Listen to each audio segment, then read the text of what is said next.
We the people पैगाम और तमाम संगठनों के साथ साझा रूप से आयोजित इस कार्यक्रम में आए हुए आप सभी लोगों को मेरा क्रांतिकारी जय भीम, जय मंडल, जय संविधान है, इनकलाब जिंदाबाद है। आज हम एक ऐसे मोड़ पर खड़े हैं, आगे मत जाओ यार, जब इस देश में इस बात का फैसला होना है कि आने वाले वक्त में ये देश संविधान से चलेगा भैया या नहीं चलेगा। ऐसे मोड़ पर इस देश में आज बिल्कुल लड़ाई सामने आर पार की है। अब वक्त इस बात का नहीं है कि यहां खड़े होकर या दिल्ली के ऐसे वातानुकूलित सेमिनार भवन में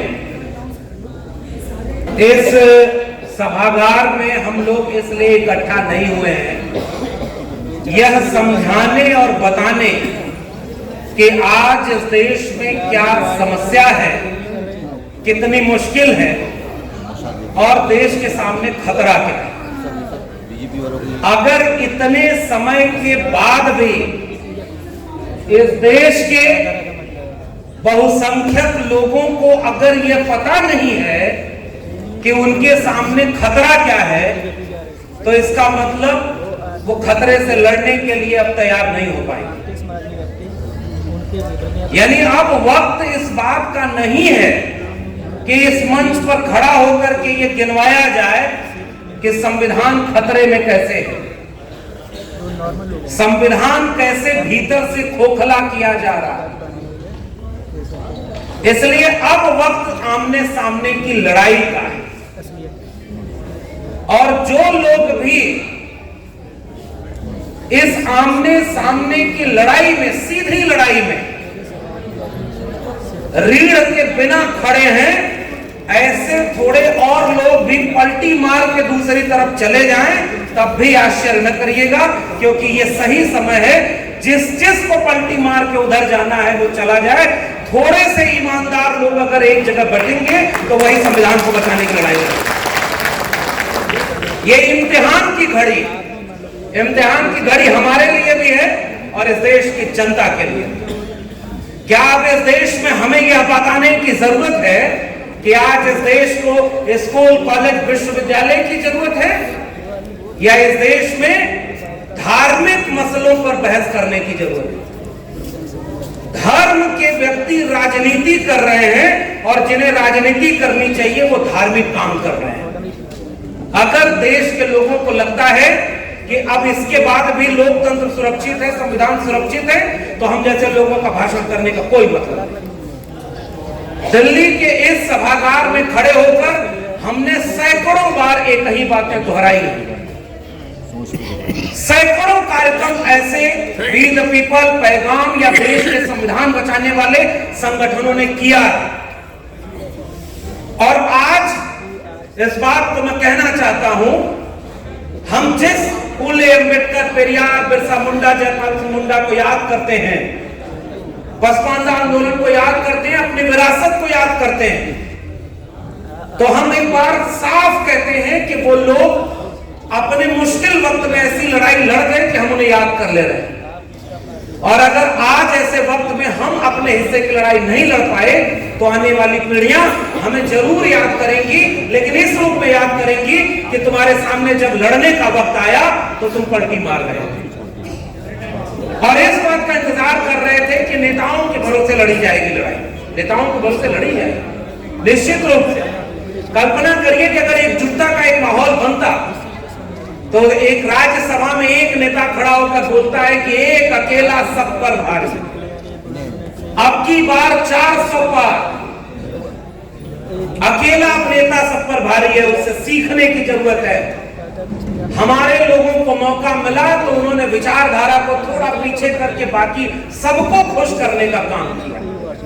उन्हें जब मौका मिला तो उन्होंने भले सामने कहा था हम 2 करोड़ रोजगार प्रतिवर्ष देंगे, 15 लाख देंगे, 100 स्मार्ट सिटी बनाएंगे, स्मार्ट गांव बनाएंगे, अच्छे दिन लाएंगे, बुलेट ट्रेन चलाएंगे, और लोगों का जब वोट ले लिया तो अपनी विचारधारा के लिए काम किया है और ईमानदारी से काम किया। उन्हें मंदिर बनवाना था और वही बनवाना था, और देखिए बनवा लिया।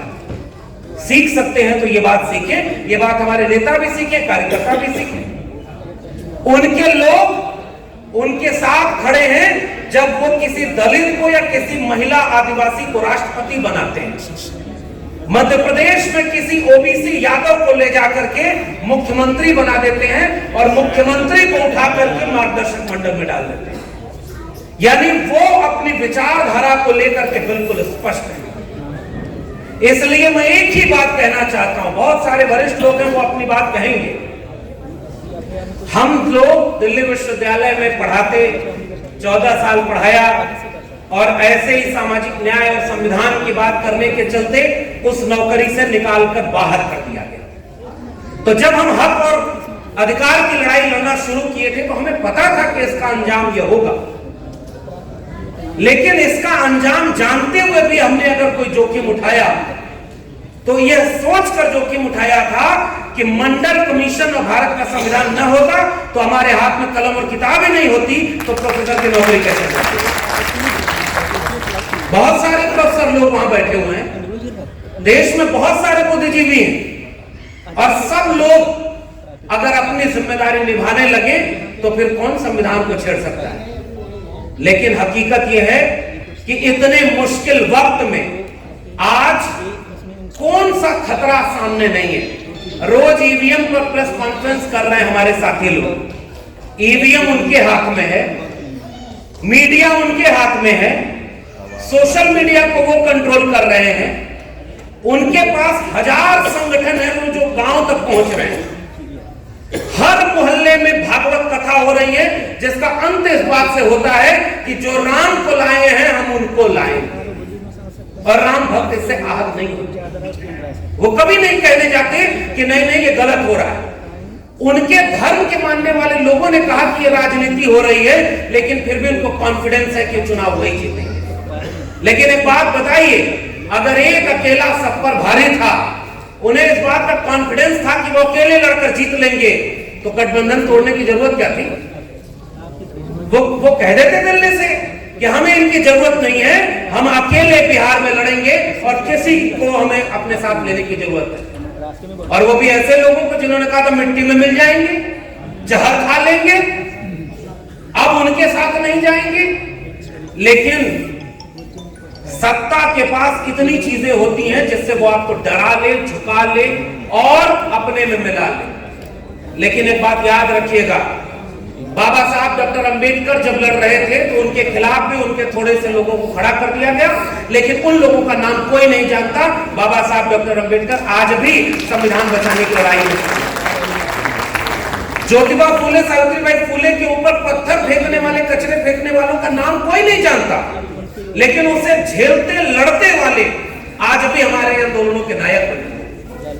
तो इस बात को याद रखिएगा कि आज भी इस देश में बहुत सारे ऐसे नेता हैं जो ईडी और सीबीआई के सामने झुके नहीं, अपने चट्टान की तरह खड़े हैं कि हम कुछ भी हो जाएगा इनकी तरफ नहीं जाएंगे। ऐसे लोगों को न्यूनतम सहमति पर अधिकतम एकता बनाने का दौर। और मैं गुजारिश करके जा रहा हूं क्योंकि बाकी लोग भी अपनी बात कहेंगे। गुजारिश इस बात की, आज अगर हम यहां खड़े होकर के वही बातें दोहराएं, विश्वविद्यालय में आरक्षण खत्म किया जा रहा है, कैसे 13 पॉइंट रोस्टर आया, सबने मिलकर लड़ाई लड़ी, वापस हो गया।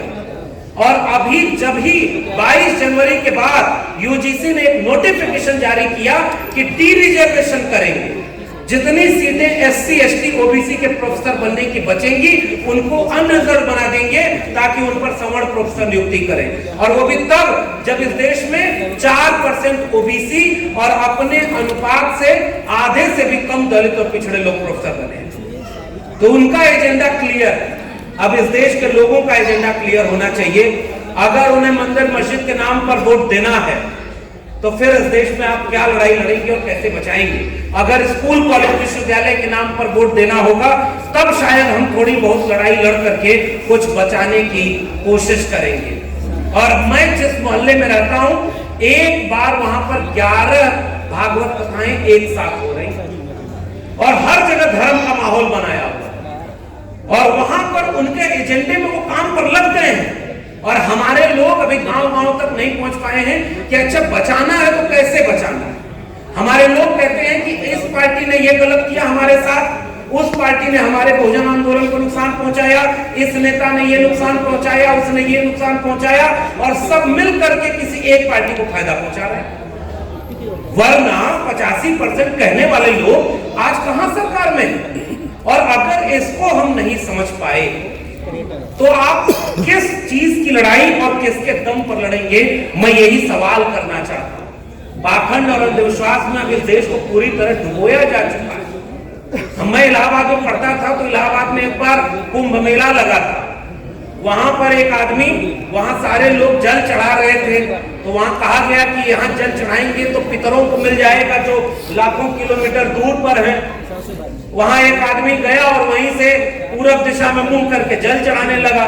तो दूसरा आदमी आके पूछा कि भैया ये जल किसको चढ़ा रहे हो? तो उसने कहा आजमगढ़ में हमारा खेत है और वहां गेहूं में पानी नहीं भर पाए थे, वहीं पानी चढ़ा रहे हैं। तो उस आदमी ने कहा कि इलाहाबाद में पानी चढ़ा रहे हो, 250 किलोमीटर दूर तुम्हारे खेत में पानी कैसे जाएगा? तो कहा हमने देखा यहाँ 2.5 करोड़ किलोमीटर दूर पितरों को पानी यहीं चढ़ाने से पहुंच जा रहा है, तो हमारे खेत में पानी क्यों नहीं जाएगा? ऐसे तर्क करने वाले लोग अब इस देश में या तो जेल में है या अब बोलना बंद कर चुके हैं। बहुत थोड़े से लोग हैं जो इस तरह की बातों को समझ और बोल पा रहे, क्योंकि अब हमारे गांव के लोगों को पता ही नहीं कि आरक्षण कैसे छीना गया। उनको पता ही नहीं कि इस देश में दलितों, पिछड़ों, आदिवासियों के साथ अन्याय क्या हुआ। उन्हें चिंता ही नहीं कि उनके विश्वविद्यालयों में कितने प्रोफेसर बने बैठे हैं और प्रोफेसरों को कैसे निकाला जाए। हमें नौकरी से निकाल दिया गया। डॉक्टर रितु वहां आंदोलन कर रही हैं, उनको साजिश करके निकाल दिया गया। प्रोफेसर रतन लाल बैठे हुए हैं, आज तक इनका प्रमोशन नहीं हुआ। हमारे यहाँ जितने लड़ने वाले लोग हैं उनको नौकरी से निकाला जा रहा है और हम बचा नहीं पाए। तो सवाल 2-4 लोगों की नौकरी बचाने का नहीं है। हम भी जब लड़ रहे थे तो हमें पता था कि हमारी नौकरी चली जाएगी, मगर हमें इस बात का एहसास था कि हमारी नौकरी रहे या जाए, हमारा करियर बर्बाद हो या बच जाए, इससे ज्यादा बड़ा सवाल यह है कि इस देश का संविधान बचेगा या नहीं, और उसके लिए हमें लड़ाई। तो अगर 24 के बाद इस देश में संविधान नहीं बचा, तो जितने लोगों को लगता है कि मेरे कॉलर तक अभी आंच नहीं आ रही है, मेरी नौकरी सुरक्षित है, हमारा घर सुरक्षित है, तो हम बार बार एक बात कहते हैं, जलते घर को देखने वालों, फूस का छप्पर आपका है, आग के पीछे तेज हवा है, आगे मुकद्दर आपका है। उनके कत्ल पे मैं भी चुप था, मेरा नंबर अब आया, मेरे कत्ल पे आप भी चुप हो, अगला नंबर आपका। और अगर अब बिल्कुल समय नहीं बचा, मैं केवल एक आह्वान करके आपसे विदा लेना चाहूंगा। एक ही सूत्र है। लोग यह भी समझा रहे हैं कि ईवीएम हैक हो रही है, कोई जन आंदोलन खड़ा हो पाया क्या? लोग यह भी समझा रहे हैं कि विश्वविद्यालयों को पूरी तरह प्राइवेट हाथों में बेच दिया, लोग स्कूल कॉलेज विश्वविद्यालय बचाने आ रहे हैं क्या? जिले इलाही अभी कल भाषण दे रहे थे विद्यार्थियों को परीक्षा पर चर्चा। वह आदमी भाषण दे रहा है जिसका खुद का डिग्री संदिग्ध है, अभी तक क्लियर नहीं है कि कितना पढ़े हैं, चौथी पास हैं या बीए एमए किए हैं, इंटायर पॉलिटिकल साइंस किए हैं, और उन पर कोई टिप्पणी नहीं करना चाहता। वहां बैठकर वो लोगों का भविष्य बनाने की बात करते हैं कि तुम्हारा कंपटीशन तुमसे है, विद्यार्थियों तुम इस देश के भविष्य हो, तुम्हें हम चर्चा करके बता रहे हैं कि पढ़ाई कैसे करनी चाहिए। और वही जिले इलाही इस देश में शिक्षा को पूरी तरह प्राइवेट हाथों में बेच चुके हैं। वो विद्यार्थियों को नहीं बताएंगे, हमें बताना होगा ना, वो तो सरकार में है। इसलिए स्कूल कॉलेज विश्वविद्यालय बचाने की लड़ाई हम नहीं लड़ पाए, अगर संविधान को बचाने की लड़ाई नहीं लड़ पाए। जाते जाते केवल एक बात, बिहार से एक आवाज निकली थी, वह आवाज पूरे धर्म की राजनीति के सामने चुनौती थी, और वो आवाज थी जाति जनगणना। एकमात्र मुद्दा था जो धर्म के मुद्दे पर हावी था। और आज भी मैं एक पैगाम आपके इस पैगाम के मंच से देना चाहता हूं, पूरे देश के लोगों को आह्वान करना चाहता हूं एक मुद्दा अगर हम बना लें, उसके साथ ईवीएम जोड़ लीजिए, उसके साथ स्कूल कॉलेज विश्वविद्यालय जोड़ लीजिए, वो है जाति जनगणना, जिसकी जितनी संख्या भारी उसकी उतनी हिस्सेदारी। और इसके लिए जरूरत केवल इतनी है, दलित को दलित से लड़ा रहे, ओबीसी को ओबीसी से लड़ा रहे। अभी मैं बैठा था तो हमारे पास एक सज्जन आए और कहे कि बहुजन नेताओं को एक करने के लिए हमें कुछ करना चाहिए। अरे इतना बड़ा खतरा सामने आने के बाद जो नेता एक नहीं हो रहे हैं, अब उनको हालात पर छोड़ दीजिए, उनका फैसला जनता करे कि अगर एक नहीं हो रहे तो वो किसका फायदा कर रहे हैं। इस पर मैं और कोई टिप्पणी नहीं करूंगा। अगर इतनी मुश्किल में जो पार्टी सबसे मजबूत है, जिसके पास ईवीएम है, पैसा है, मीडिया है, सब कुछ है, आरएसएस है, वो फिर भी ऐसे लोगों को अपने सरकार और अपने गठबंधन में ले रही है जो उनके खिलाफ दिन रात गाली देते थे। और हम लोग केवल ये देख रहे हैं कि ये प्योर अम्बेडकराइट नहीं है। इन्होंने आज से 20 साल, 15 साल, 10 साल पहले गलती की थी, इन्होंने बहुजन आंदोलन को नुकसान पहुंचाया। हम प्योर लोग एक जगह होंगे तो प्योर लोग अगर बिखरे रहेंगे तो फिर किसका साथ देंगे।